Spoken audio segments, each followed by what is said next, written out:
Hello,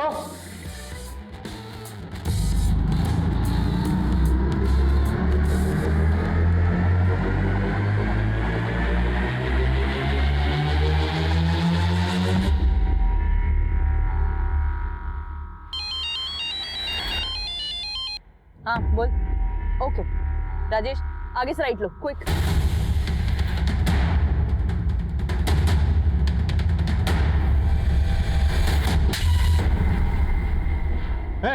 चल। क्या तू तो कहता वो लड़की मर गई है? क्या जिंदा है वो? हाँ? तो फिर अब क्या करेंगे? अब क्या करेंगे? अब विश्वा को हमारे लिए कुर्बानी देनी पड़ेगी। क्यों? मरेगा ना हमारे लिए, मरेगा ना?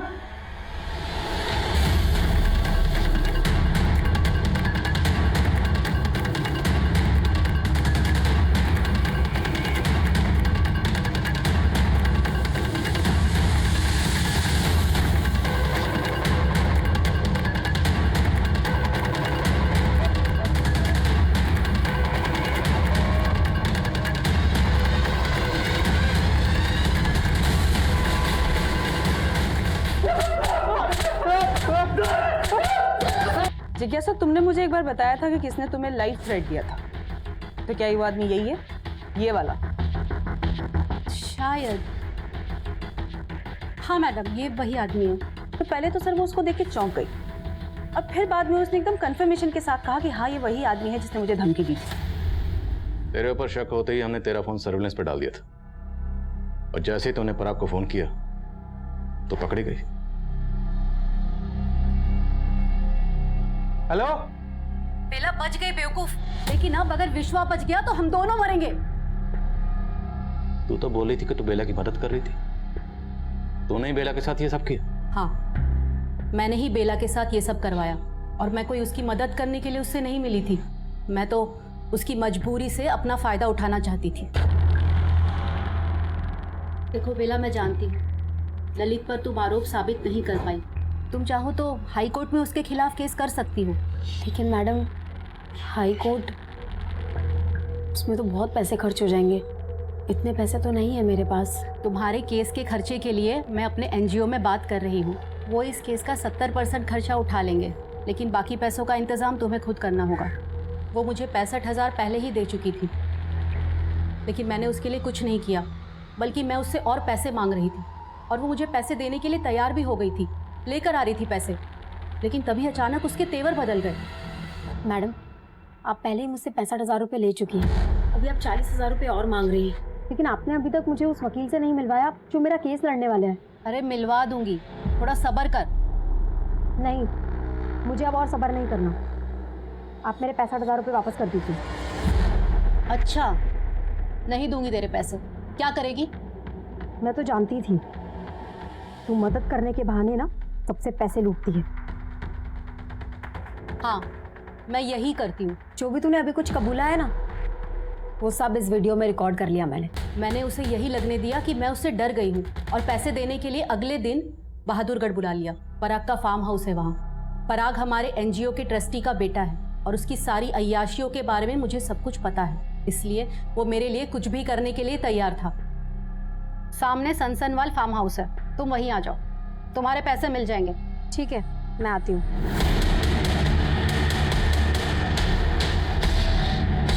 हमें लगा कि वो मर गई है, इसीलिए हमने उस रात उसे वहाँ पे फेंक कर चले गए, लेकिन बाद में मालूम पड़ा कि वो जिंदा है। और उसके बाद तुम लोगों ने उसे मारने की कोशिश की, लेकिन अब तुम तीनों हमसे नहीं बचने वाले। उठो इसे। खुद एक औरत होते हुए दूसरी औरत को जहन्नम में धकेल दिया, सिर्फ इसलिए क्योंकि वो तुमसे अपना हक मांग रही थी, और ये सब करके तुम उसे उसकी औकात दिखाना चाहती थी। तुझे तेरी औकात हम दिखाएंगे इस जेल में।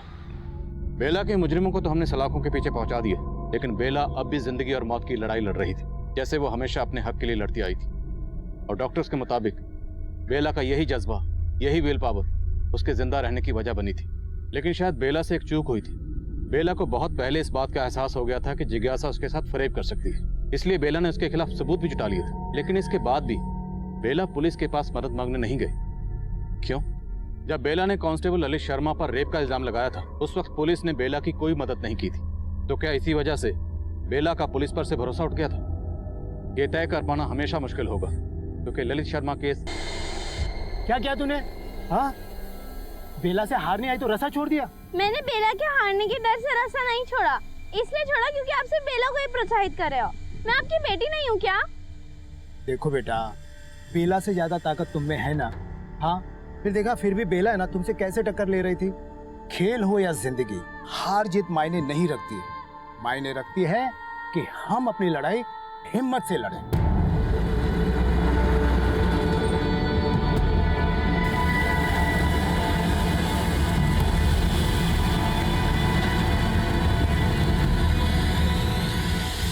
लीजिए, खाना खा लीजिए।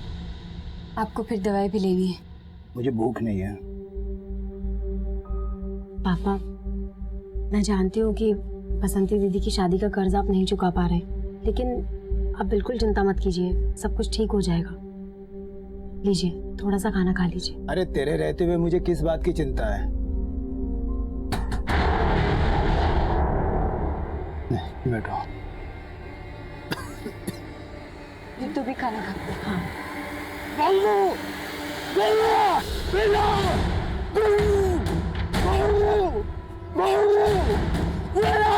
पापा,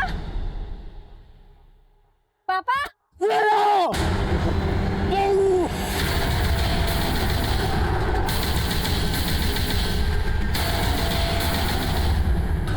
अगर पुलिस को कुछ ही बताया ना तो तुम लोगों को मार दूंगा, समझा? गुड़गांव थाने में एक बेला की नाम की औरत की कंप्लेंट फाइल हुई है। सर, इसका फोटो उस लड़की से मैच करता है जो हमें मिली थी। साहब, मैं तो उसकी शिकायत लिखवाने गया था लापता होने की, पर गुड़गांव पुलिस वाले मुझ पर भरोसा ही नहीं कर रहे थे। भरोसा नहीं किया था मतलब? 1.5 साल पहले भी उस पर रेप हुआ था। बेला का रेप हुआ था? हाँ साहब।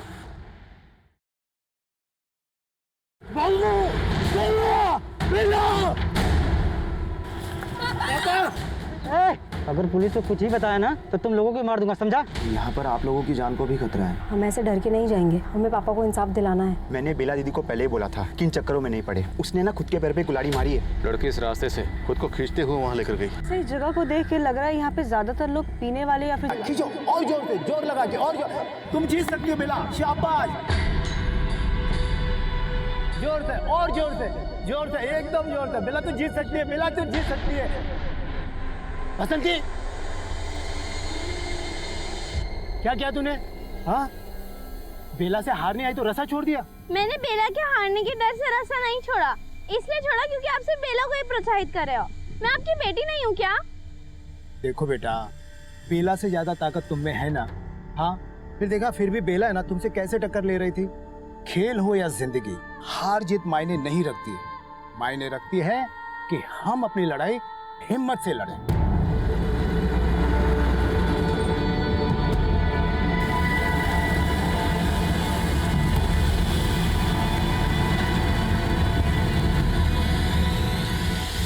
लीजिए, खाना खा लीजिए। आपको फिर दवाई भी लेनी है। मुझे भूख नहीं है। पापा, मैं जानती हूँ कि बसंती दीदी की शादी का कर्ज आप नहीं चुका पा रहे, लेकिन आप बिल्कुल चिंता मत कीजिए, सब कुछ ठीक हो जाएगा।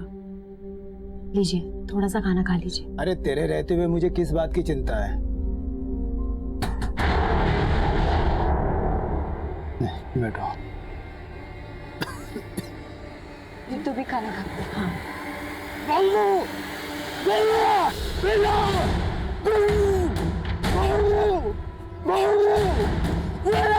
पापा, पापा,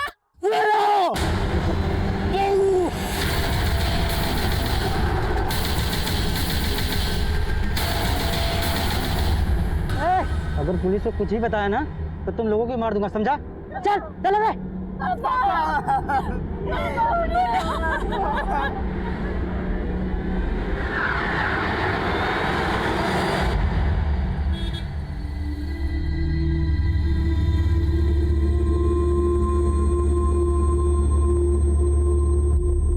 बेला दीदी, यहाँ पर आप लोगों की जान को भी खतरा है। यहाँ रहोगे तो वो लोग चैन से जीने नहीं देंगे आपको। पर जीजा जी, हम ऐसे डर के नहीं जाएंगे, हमें पापा को इंसाफ दिलाना है, और वैसे भी इस घर में उनकी बहुत सारी यादें हैं। हम ये घर छोड़कर नहीं जा सकते। ठीक है, जैसी आप लोगों की मर्जी, पर अब हमें जाना होगा।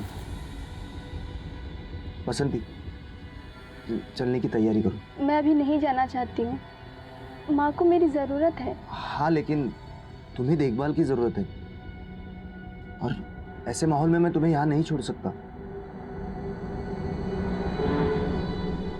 जीजा जी, आप दीदी को तो साथ लेके जा रहे हैं, लाली को मेरे पास रहने दीजिए ना। ठीक है, चलो।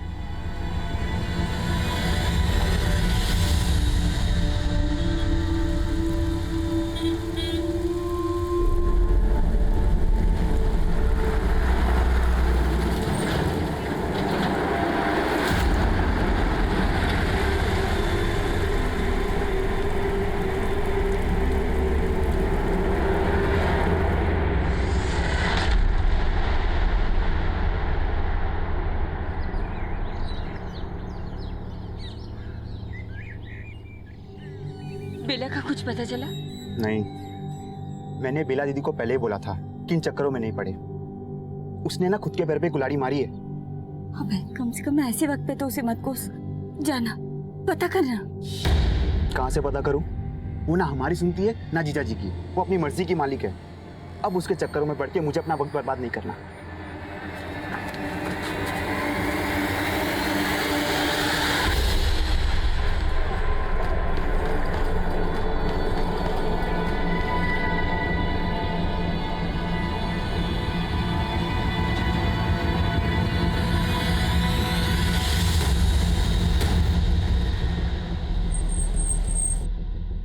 जैन सर। सर, इन्होंने सुबह 5 बजे इस लड़की को यहाँ पे देखा था, और सर इसके मुंह और दोनों पैर बंधे हुए थे सर।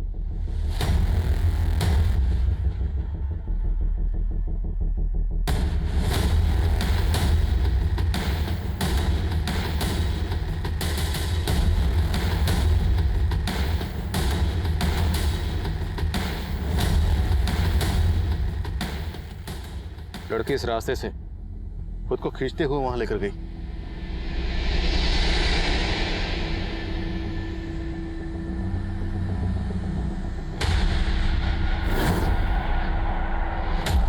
इस जगह को देख के लग रहा है यहाँ पे ज्यादातर लोग पीने वाले या फिर जुआ खेलने वाले आते होंगे। पर वो लड़की यहाँ क्या करने आई होगी?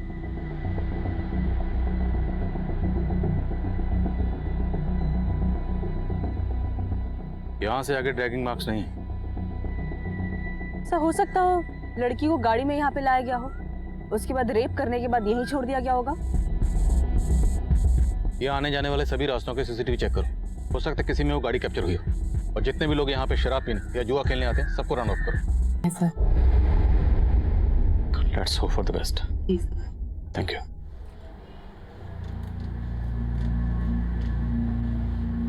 सर, ये रास्ता उसी एरिया की तरफ जाता है जहाँ पे हमें उस लड़की के ड्रैगिंग मार्क मिले,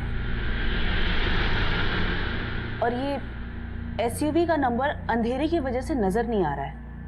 but sir, I am sure इसी एसयूवी से उस लड़की को यहाँ पे डंप किया गया होगा, क्योंकि 2 मिनट बाद ये एसयूवी इसी एरिया से निकलती हुई दिखाई दे रही है। अगर ये एसयूवी इस लड़की को डंप करने के लिए यूज हुई है, तो शायद क्रिमिनल को लगा होगा कि लड़की मर गई, इसलिए वो इसको फेंक कर चले गए। क्योंकि इतना टॉर्चर करने के बाद वो इसे जिंदा रखने का रिस्क तो नहीं लेंगे। इस एसयूवी का टेल फॉलो करो। यहाँ आने जाने वाले जितने भी रास्ते हैं, जहाँ पर भी सीसीटीवी है, सबकी फुटेज चेक करो। हो सकता है किसी सीसीटीवी में ये एसयूवी कैप्चर हुई। Okay sir. मैं कम इन सर। हमें सर, गुड़गांव थाने में एक की नाम की औरत की कंप्लेंट फाइल हुई है। सर, इसका फोटो उस लड़की से मैच करता है जो हमें मिली थी। सर, बेला पे चोरी का इल्जाम किसी और ने नहीं, बल्कि इसके पति गोकुल ने लगाया। जो औरत हमें जख्मी हालत में मिली थी, उसकी शिनाख्त हो गई थी। उस औरत का नाम बेला था। बेला एक बहुत ही घिनौने जुर्म का शिकार हुई थी, लेकिन हम अपनी तफ्तीश में मुस्तैदी से जुटे हुए थे। उस एरिया के जितने भी शराबी, जुआरी, चोर उचक्के और हिस्ट्री शीटर्स थे, हमने सबको राउंड अप करना शुरू किया। ये केस इतना सेंसिटिव था कि इस केस की शुरुआत से ही मीडिया ने हम पर अपना दबाव बनाना शुरू कर दिया था।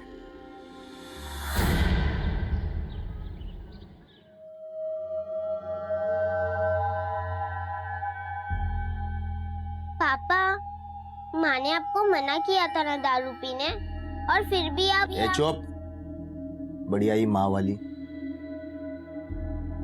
तूने ही उसको मदद की ना जेवर और पैसे चुराने में।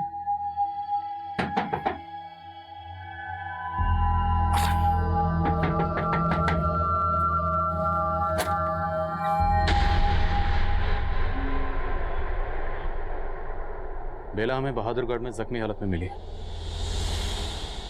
उसके साथ गैंग रेप हुआ। क्या रेप? हमारी बीवी के साथ इतना कुछ हो गया और तुम उस पर चोरी का इल्जाम लगा रहे हो। साहब वो मत करो। तुम गुड़गांव पुलिस के पास उसकी मिसिंग कंप्लेंट लिखवाने गए थे और अब उस पर चोरी का इल्जाम भी लगा रहे हो। साहब मैं मानता हूँ कि बेला पर मैंने चोरी का इल्जाम लगाया, क्योंकि कुछ महीनों पहले जब हम अलग हुए थे तब वो यहाँ से पैसे और गहने लेकर जाने की कोशिश कर रही थी। ये सब क्या कर रही हो? मैं तुम्हें मेरा और पैसा बर्बाद करने नहीं दूंगा। मुझे इनकी ज़रूरत है, मैं थोड़े दिन में वापस कर दूंगी। इन पे सिर्फ लाली का हक है। कल को उसकी शादी होगी, अगर ये भी तू ले गई तो लाली का क्या होगा? लाली की फिक्र मुझे आपसे ज़्यादा है।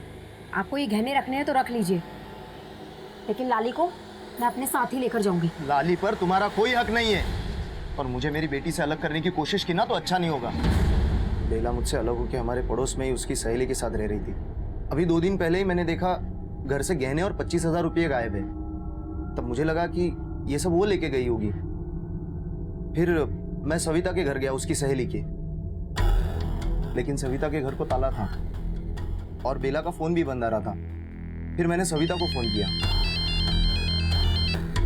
हेलो हेलो सविता, बेला कहाँ है? मुझे नहीं मालूम, मैं तो मेरे भाई के आई हूँ पिछले 2 दिन से। बेला का कहीं भी पता नहीं लग रहा था। साहब मैं तो उसकी शिकायत लिखवाने गया था लापता होने की, पर गुड़गांव पुलिस वाले मुझ पर भरोसा ही नहीं कर रहे थे कि बेला गायब हो सकती है। भरोसा नहीं किया था मतलब? बेला और मैं पहले भी उनकी जाति बर्दाश्त कर चुके हैं। 1.5 साल पहले भी उस पर रेप हुआ था, पर तब भी उन्होंने हमारी कोई सुनवाई नहीं की थी। बेला का रेप हुआ था? हाँ साहब, और किसी और ने नहीं किया था, कांस्टेबल ललित शर्मा ने किया था। बेला ललित शर्मा के घर साफ सफाई का काम करती थी।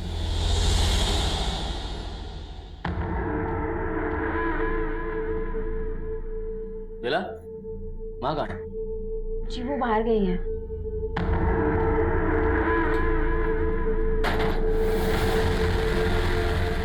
ये दरवाजा क्यों बंद कर दिया? अरे बेला, बहुत दिन से सोच रहा था कि तेरे साथ थोड़ा सा वक्त गुजारूं अकेले। ठीक, आज मौका मिल गया ना, आज हम दोनों अकेले हैं। चल बैठ के कुछ बात करते हैं।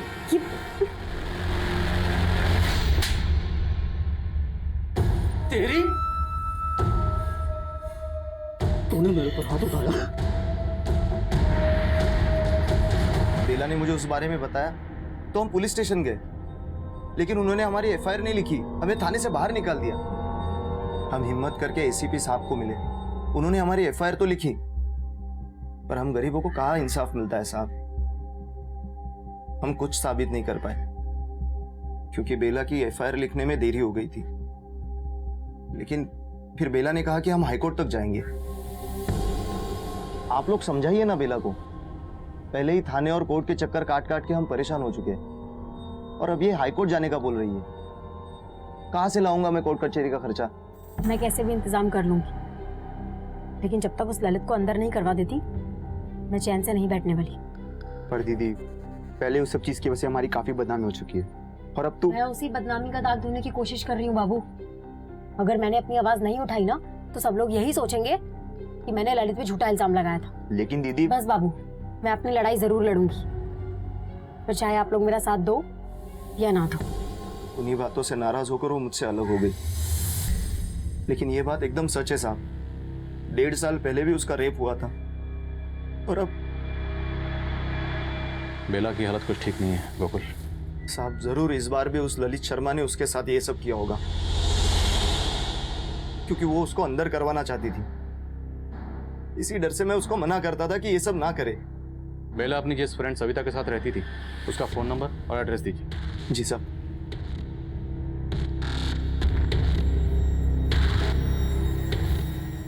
पापा, मुझे भी माँ से मिलना है।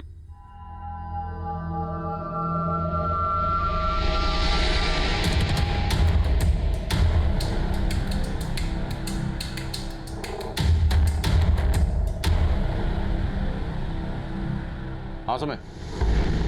सर बेला अपनी जिस सहेली सविता के यहाँ रह रही थी उसके घर पे ताला लगा हुआ है। लेकिन सर मेरी सविता से बात हुई है, वो भी अपने भाई के घर पे। और सर वो तब से वहाँ पे है जब से बेला गायब हुई थी। इन सब का हमारे केस से कोई ताल्लुक है? सर कुछ कह नहीं सकते, लेकिन बेला का भाई भी बहादुरगढ़ में ही रहता है। ठीक है, इनके बारे में सब कुछ पता करो और जैसे कुछ पता चलता है मुझे तुरंत फोन करो। Okay sir. तो गोकुल के पड़ोसियों से एक बहुत ही इंपॉर्टेंट बात पता चली है। बेला गोकुल की दूसरी बीवी थी। गोकुल की पहली बीवी बेला की बड़ी बहन बसंती थी। पापा ये सब क्या लगाया है माँ को? माँ बोलेगी कैसे?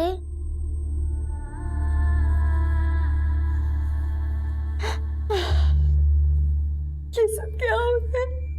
मैंने कितना समझाया था बेला को, लेकिन मेरी एक नहीं सुनी।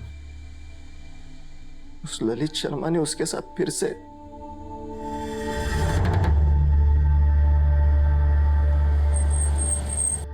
सर जी मैं जानता हूँ आप क्या सोच रहे हो, ये सर मैं साफ कर देता हूँ कि जो कुछ बेला के साथ हुआ ना, इससे मेरा कोई लेना देना नहीं है। लेकिन बेला ने तुम पर रेप का इल्जाम लगाया था। सर झूठा आरोप लगाया था और इस मामले में सीबीआई मुझे पहले क्लीन चिट दे चुकी है। लेकिन ये तो सच है ना कि बेला तुम्हारे घर में काम करती थी?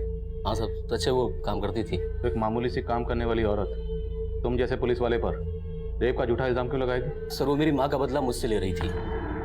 किस बात का बदला? सर जी मैं यहाँ अकेला रहता था और जब मेरी माँ मेरे साथ रहने के लिए गांव से आई तो सर जी मेरी माँ को मालूम पड़ गया कि बेला दूसरी जात की है।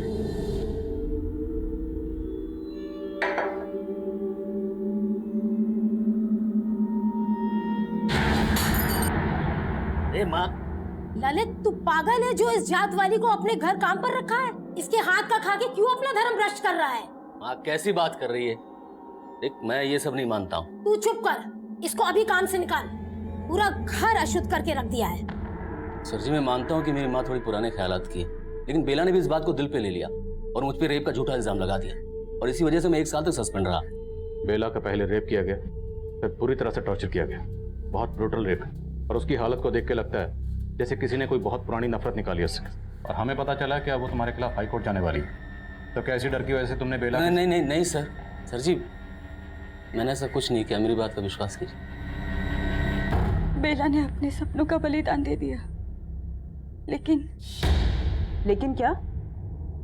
लेकिन 1.5 साल पहले बेला का बलात्कार हुआ, इसी वजह से उन दोनों के बीच। लेकिन गोकुल जी ने उसका साथ भी नहीं छोड़ा, बेला को न्याय भी नहीं मिला। कुसुम जी, गोकुल से अलग होने के बाद बेला आप लोगों के साथ भी तो रह सकती थी। ऐसी क्या वजह थी कि वो आप लोगों के होते हुए भी अपनी सहेली सविता के साथ रह रही थी? छोटे भाई ने 2 बातें क्या कह दी, वो नाराज हो गई। दीदी ये इंसाफ की रट लगाने से कुछ नहीं मिलने वाला। अरे गनीमत समझो कि इतना कुछ होने के बावजूद भी जीजा जी ने तेरा साथ दिया और अब तू उनसे अलग हो रही है। तो मैं ये कैसे बर्दाश्त कर लूं कि मेरा बलात्कार करने वाला इंसान खुला घूम रहा है? बस करो। अरे इन सब से कुछ हासिल नहीं होने वाला। पहले हमारे खानदान की इतनी बदनामी हो चुकी है और अब तू उनसे अलग होकर यहाँ आ जाएगी तो लोग। तो तुझे लोगों की फिक्र है, अपनी दीदी की नहीं। तुझे परेशानी है ना, तो मैं इस घर में आके नहीं रहूंगी। बेला और गोकुल के बीच में लाली को लेकर झगड़े चल रहे थे। यहाँ बेला के साथ इतना कुछ हो गया और गोकुल उस पर चोरी का इल्जाम लगा रहा था। ये बात जानकर तो मुझे भी बहुत बड़ी हैरान। जब गोकुल जी से फोन पर बात हुई तब पता चला कि उनको तो यही लगता है कि बेला हमारे साथ रहती है। माँ जी, बेला ने ये अच्छा नहीं किया। वो मेरे घर से पैसे और गहने चुरा कर ले गई है। गोकुल जी, आपको बहुत बड़ी गलतफहमी हुई है। बेला ऐसे कर ही नहीं सकती। अरे उसके सर पे भूत सवार है ना इंसाफ का, और उस चक्कर में वो मेरी सारी कमाई कोर्ट कचहरी में बर्बाद करना चाहती है। लेकिन मुझे मेरा पैसा वापस चाहिए। तभी मुझे पता चला कि बेला गायब है। मैंने बाबू से कहा कि वो जाकर उसे ढूंढे, लेकिन मुझे नहीं पता था कि उसके साथ इतना बुरा हो गया होगा।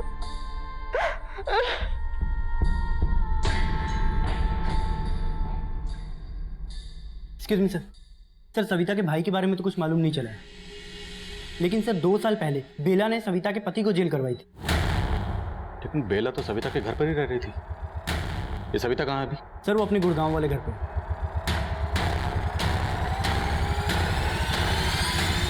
साहब, मेरा पति जगदीश रोज दारू पी के मुझे पीटता था। बेला की वजह से ही मेरा पीछा छूटा उससे। जबान लड़ाती है तू। तेरे को सुनाई नहीं देता? पीछे हट, हाथ नहीं लगाने का। ए तू होती कौन है मियां बीवी के झगड़े के बीच में बोलने वाली? बहुत मत लगा उसको, समझा ना? साहब फिर बेला ने पुलिस को बुलाया और जगदीश को पुलिस वाले लेकर चले गए। लेकिन हमारी बस्ती में मेरे जैसी बहुत सारी औरतें हैं जिसके पति रोज रात को दारू पी के मारते हैं, और बेला ने हम सबको एकजुट किया। हमें अपने आत्मसम्मान की रक्षा खुद करनी है। हम माँ बाप का घर छोड़ के पति के घर इसलिए नहीं आते कि उनकी मार सहे, और इन सब की जड़ है ये शराब। सबसे पहले हमें ये शराब बंद करानी होगी ताकि हमारी बस्ती का कोई भी मर्द शराब ना पी सके।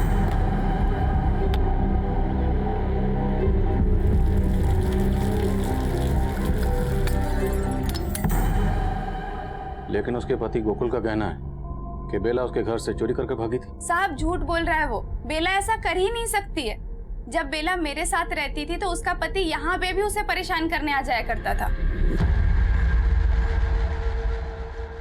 माँ, हम सब साथ में कब रहेंगे? पापा ने बोला था अब तुम मेरी माँ नहीं हो। बेटा तू बिल्कुल चिंता मत कर, मैं बहुत जल्दी ना तुम्हें अपने पास ले आऊंगी। सपने देखना बंद कर दे तू। और तुमसे कहा था ना यहाँ मत आया करो। और तू मेरी बेटी को भड़काना बंद कर दे। चल बेटा।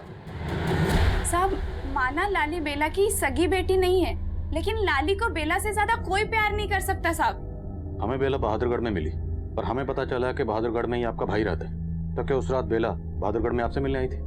नहीं साहब, मैंने बेला को आखिरी बार यहीं गुड़गांव में देखा था। सविता, हाँ मैं निकलती हूँ, मुझे आने में देर हो जाएगी। अच्छा सुनना, चाबी लेते हुए जा, मेरे भाई की तबीयत ठीक नहीं, मुझे उसके घर जाना पड़ेगा। ठीक है, चल मैं निकलती हूँ। हाँ। बेला बहादुरगढ़ में किससे मिलने गई होगी, आपको कुछ अंदाजा है? नहीं साहब, मुझे इस बात का कोई अंदाजा नहीं है।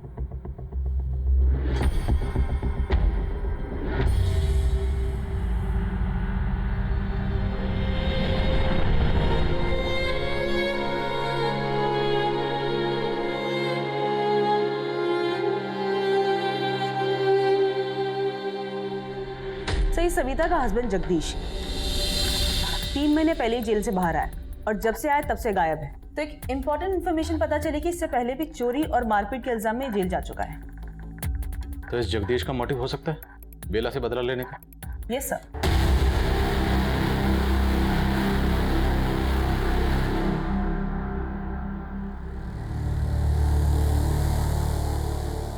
इस जगदीश के लिए लुकआउट नोटिस जारी करो। और कांस्टेबल ललित शर्मा के खिलाफ कुछ मिला? यस सर, कांस्टेबल ललित के बारे में पता किया। तो ये सच है कि कांस्टेबल ललित काफी टाइम से गुड़गांव में पोस्टेड है और बेला के साथ जो कुछ भी हुआ वो बहादुरगढ़ में हुआ। तो पॉसिबल है कांस्टेबल ललित शर्मा ने ये सब कुछ किसी और से करवाया, खुद ना करके किसी और को इस्तेमाल किया, शायद जगदीश को। मैं कम इन सर, बेला के कॉल रिकॉर्ड्स आ गए हैं। बेला का फोन 16 मार्च को बहादुरगढ़ में ही बंद हुआ था। और हमें बेला मिली 18 मार्च को बहादुरगढ़। उसके कॉल रिकॉर्ड्स में बहादुरगढ़ का कोई नंबर? नहीं सर, उसके कॉल रिकॉर्ड्स में बहादुरगढ़ का तो कोई नंबर नहीं है। लेकिन सर उसको लास्ट कॉल जिज्ञासा नाम की एक लड़की ने किया था। और सर ये जिज्ञासा एनजीओ के लिए काम करती है। एनजीओ? समान मिलो इस जिज्ञासा से। Right sir. एसयूवी की कोई लीड? सर वो एसयूवी एक दूसरे सीसीटीवी फुटेज में कैप्चर हुई है, लेकिन सर उसमें भी उसका नंबर साफ नहीं दिखाई दे रहा। तो और फुटेज चेक करो। हमारे लिए मुजरिमों तक जल्द से जल्द पहुंचना जरूरी है। और बेला से जितने भी लोग जुड़े हुए हैं सबके कॉल रिकॉर्ड्स निकलो। मुजरिम किसी से भी कनेक्टेड हो सकते हैं। Okay sir.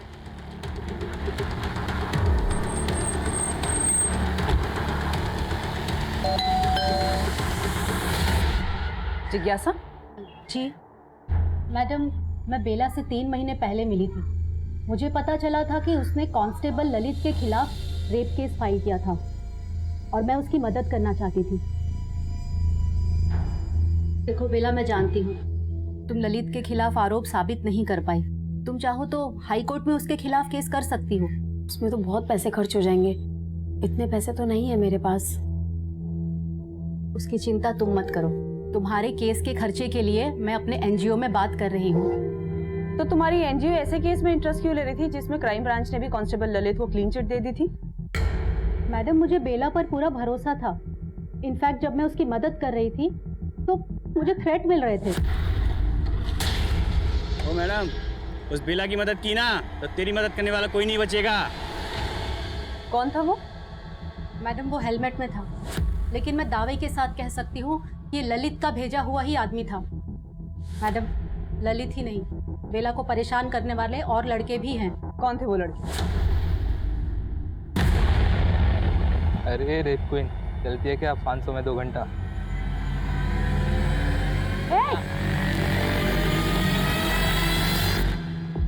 मुझे तो लगता है मैडम उन लड़कों को भी ललित ने ही भेजा था उसे परेशान करने के लिए। मैंने एक बार उन्हें बिना पता चले उनकी फोटो खींच ली थी। मैं इनके खिलाफ भी जाना चाहती थी, लेकिन तभी बेला के साथ ये सब हो गया। बेला हमें बुरी तरह से जख्मी हालत में बहादुरगढ़ में मिली। 16 मार्च को वहां पे उसका फोन भी ऑफ हुआ था और उसके फोन पे लास्ट कॉल तुम्हारे नंबर से थी। बेला, एक गुड न्यूज़ है, तुम्हारे केस के लिए एक अच्छा लॉयर मिल गया है। हमें तुरंत चल के उसे मिलना चाहिए। ठीक है मैडम। लेकिन मैडम तब उसने मुझे बताया ही नहीं कि वो बहादुरगढ़ में थी। मैं तो अगले हफ्ते उसे लॉयर से मिलाने जाने वाली थी। लेकिन मैडम अब भी मैं उसकी लड़ाई लड़ूंगी, उसे इंसाफ जरूर मिलना चाहिए।